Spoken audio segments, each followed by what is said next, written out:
My dear friends, I speak to you today from the depths of an understanding that has taken me decades to cultivate, and I must warn you about something that has become epidemic in our modern spiritual communities. You sit there, desperately seeking enlightenment, diving deeper and deeper into meditation retreats, therapy sessions, and consciousness-expanding practices, yet finding yourself more lost, more anxious, more fragmented than when you began. You analyze every dream, dissect every emotion, excavate every childhood memory, believing that complete self-knowledge is the path to freedom. But what if I told you that this relentless pursuit of seeing everything within yourself is precisely what is keeping you trapped in spiritual purgatory? What if the very act of turning the analytical light too brightly upon your psyche is creating the shadows that torment you? Tonight, I will reveal to you the psychological mechanism behind this paradox, the hidden danger that lurks within excessive self-examination, and most importantly, how to navigate the treacherous waters of the unconscious without drowning in its depths. You see, the human psyche was never designed to withstand the full force of conscious examination. Like staring directly into the sun, certain truths about ourselves can blind us to the very reality we seek to understand. The ego, that fragile construction of identity we mistake for our true self, begins to fracture under the weight of relentless introspection. What emerges is not enlightenment, but a kind of spiritual narcissism that feeds on its own suffering, a psychological Ouroboros consuming itself in an endless cycle of self-analysis. Before we continue this journey together, I want you to pause and take a moment to engage with this material actively. In the comments section below, share with me one area of your inner life where you feel you have been digging too deeply, where your self-analysis has created more confusion rather than clarity.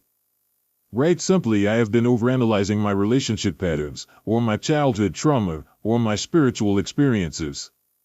This simple act of acknowledgement will begin to shift your relationship with the material we are about to explore, and it will help me understand the specific struggles of our community. Your vulnerability and sharing will create a therapeutic space for all of us to heal together. The fundamental error that plagues modern seekers lies in a misconception that consciousness and awareness are synonymous with relentless self-scrutiny. This confusion has its roots in a misunderstanding of what I have called the structural dynamics of the psyche. You must understand that the mind operates on three distinct levels: the conscious ego, the preconscious, and the vast realm of the unconscious. The conscious ego, that small portion of your mental life that you identify as yourself, represents perhaps 5% of your total psychological reality. The remaining 95% dwells in darkness, beyond the reach of direct examination, yet it exerts a profound influence on every aspect of your experience. When you attempt to illuminate this darkness through aggressive self-analysis, you create what I term analytical resistance. The unconscious mind, like a wild animal cornered by a hunter, begins to defend itself against your intrusive investigations.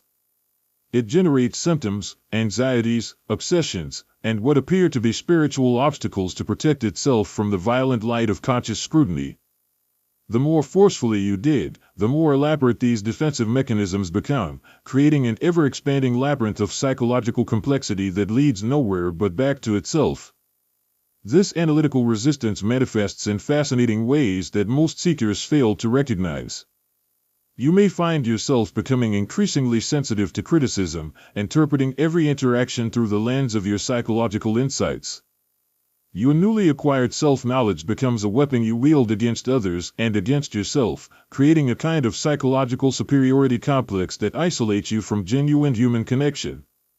The unconscious, and its wisdom, begins to produce what I call compensatory symptoms, new problems that emerge precisely to distract you from your relentless self-examination. You might suddenly develop physical ailments with no clear medical cause, or find yourself obsessing over completely different aspects of your life, or experience unexpected emotional volatility that seems to contradict all your careful psychological work. These are not signs that you need to analyze more deeply, but rather signals from your psyche that you have exceeded its capacity for conscious examination.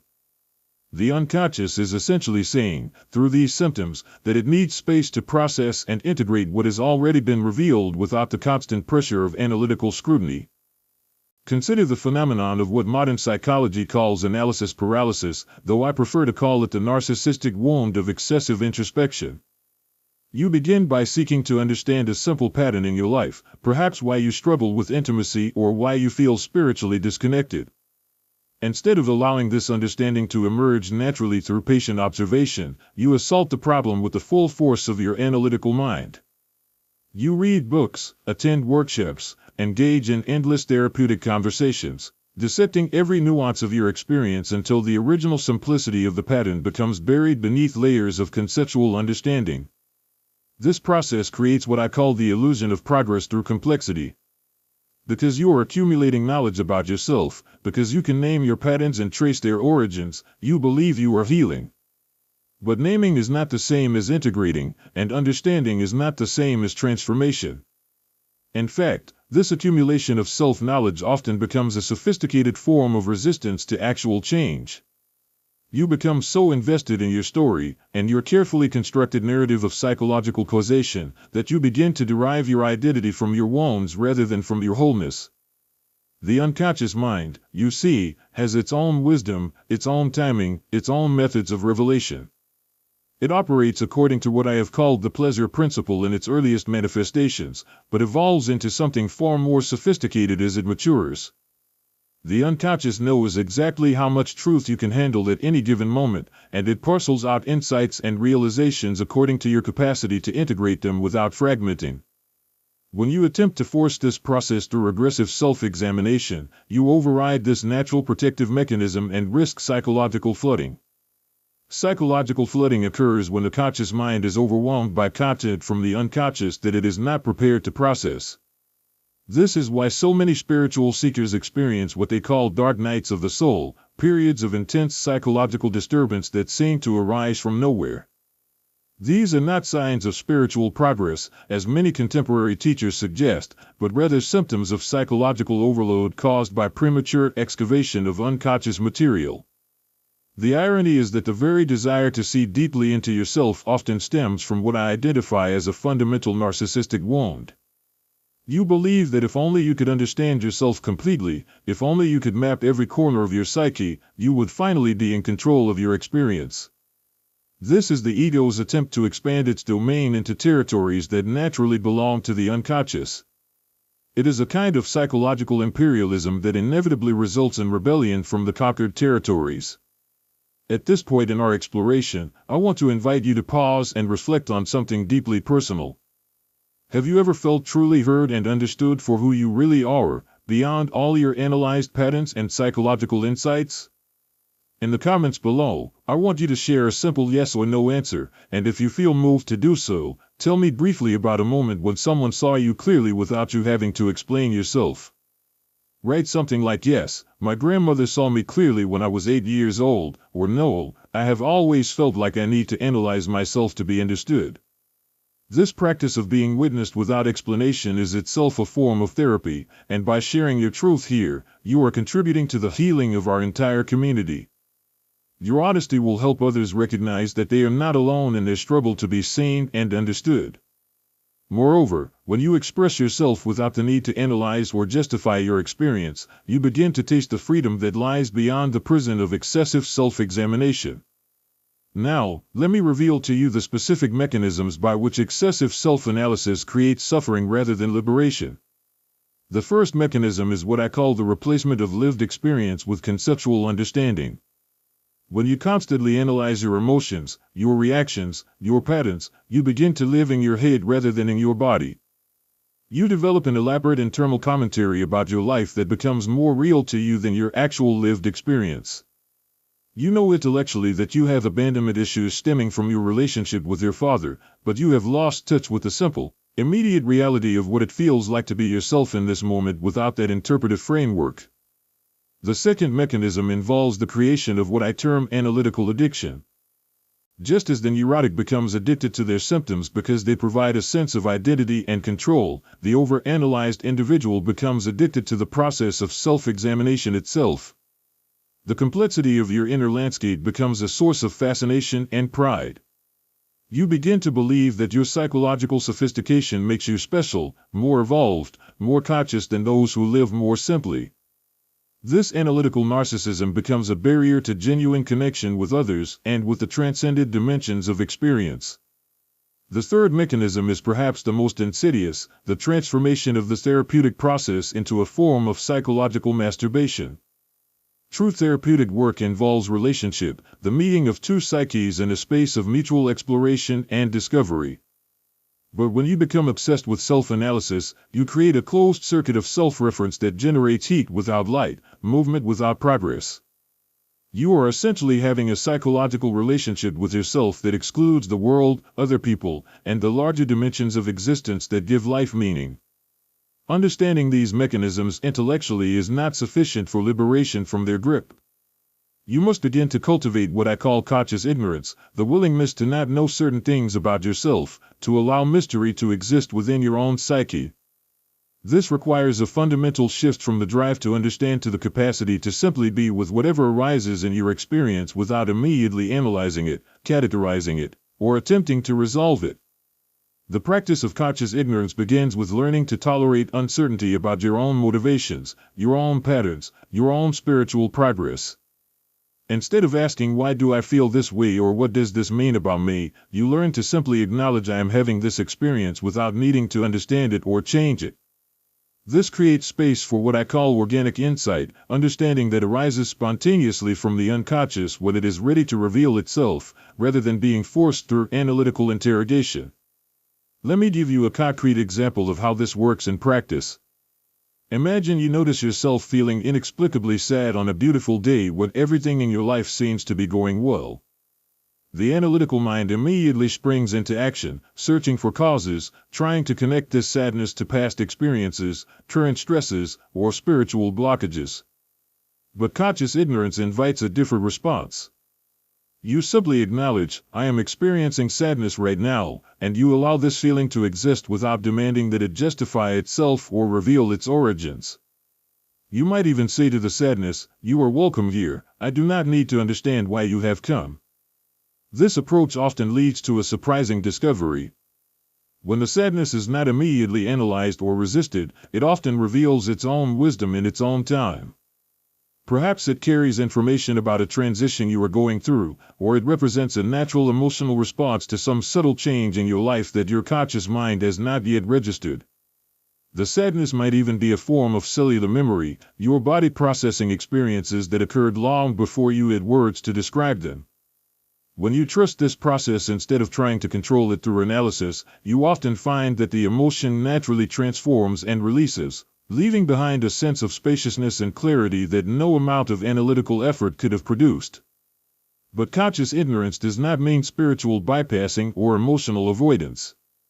It means developing the psychological sophistication to distinguish between healthy curiosity about your inner life and compulsive self-analysis. Healthy curiosity is spacious, patient, and comfortable with partial understanding. It recognizes that the psyche reveals itself gradually, like a flower blooming in its own time. Compulsive self-analysis is urgent, demanding, and frustrated by anything less than complete understanding. It treats the psyche like a machine to be disassembled and analyzed rather than a living system to be respected and nurtured. The cultivation of conscious ignorance also involves developing what I term strategic amnesia, the ability to temporarily forget your own psychological story in order to experience yourself freshly in each moment. This does not mean denying your past or your patterns, but rather holding them lightly enough that they do not become a prison of identity. You begin to experiment with experiencing yourself as a mystery rather than as a solved puzzle, as a process rather than as a fixed entity. One of the most profound realizations that emerges from this practice is that your true nature exists prior to and beyond all psychological content. The essence of who you are is not found in your patterns, your traumas, your spiritual insights, or your psychological understanding. It is found in the consciousness that is aware of all these phenomena without being defined by them.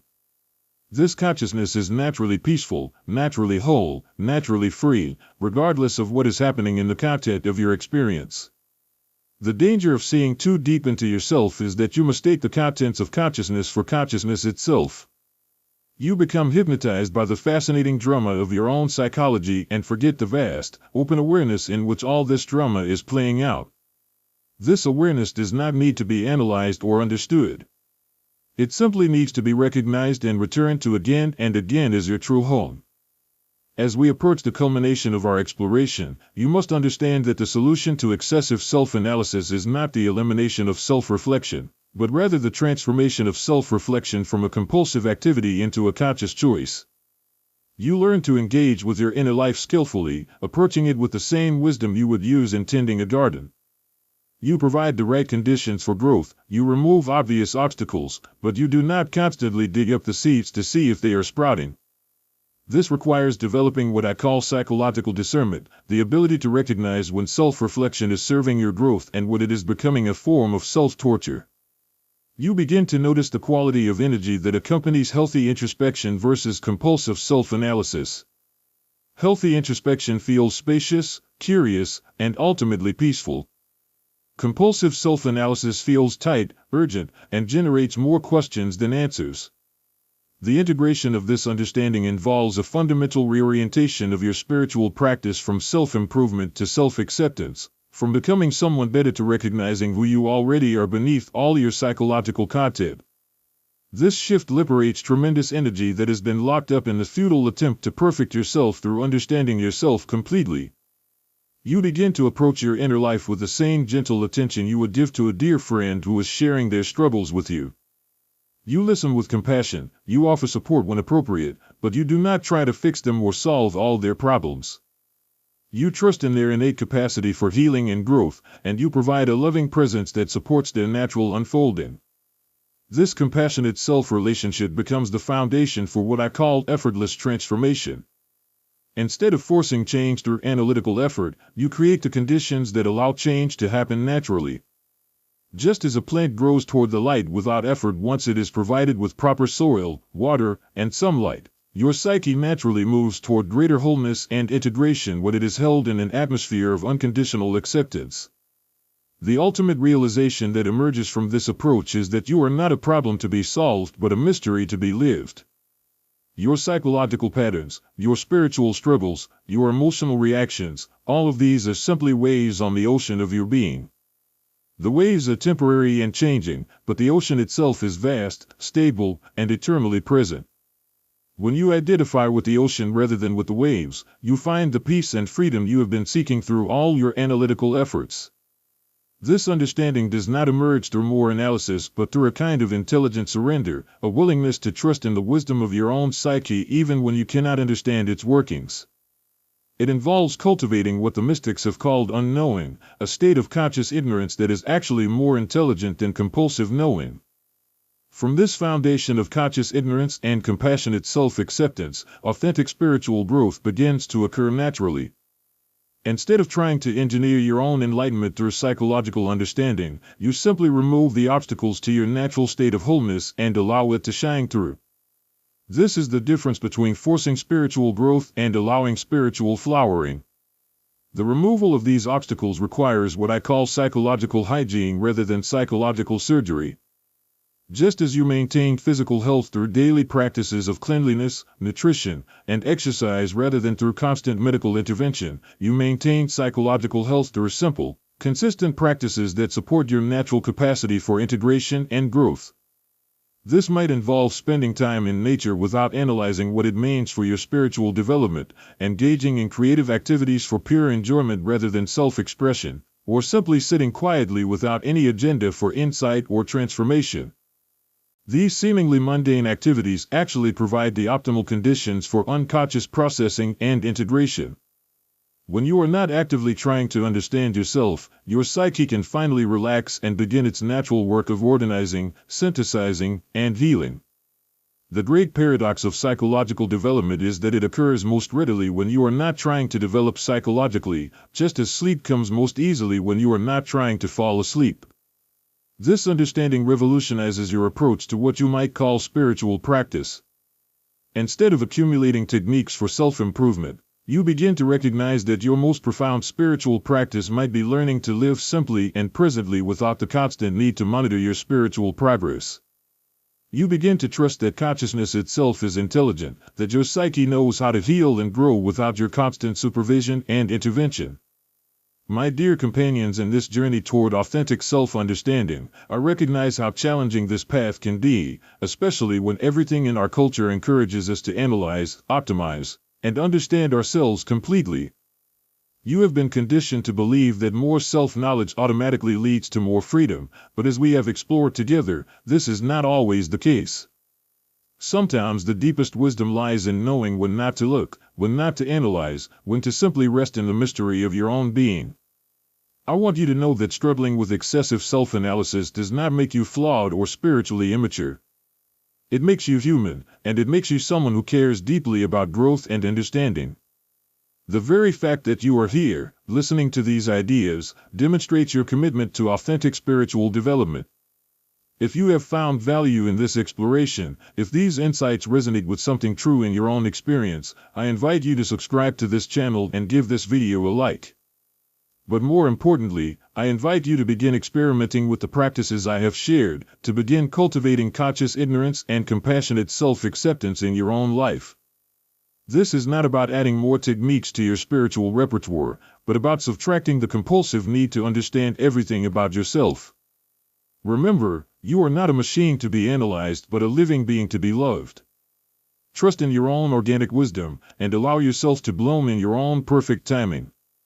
Your journey toward authentic freedom begins not with seeing more deeply into yourself, but with recognizing the consciousness that is already here, already whole, already free.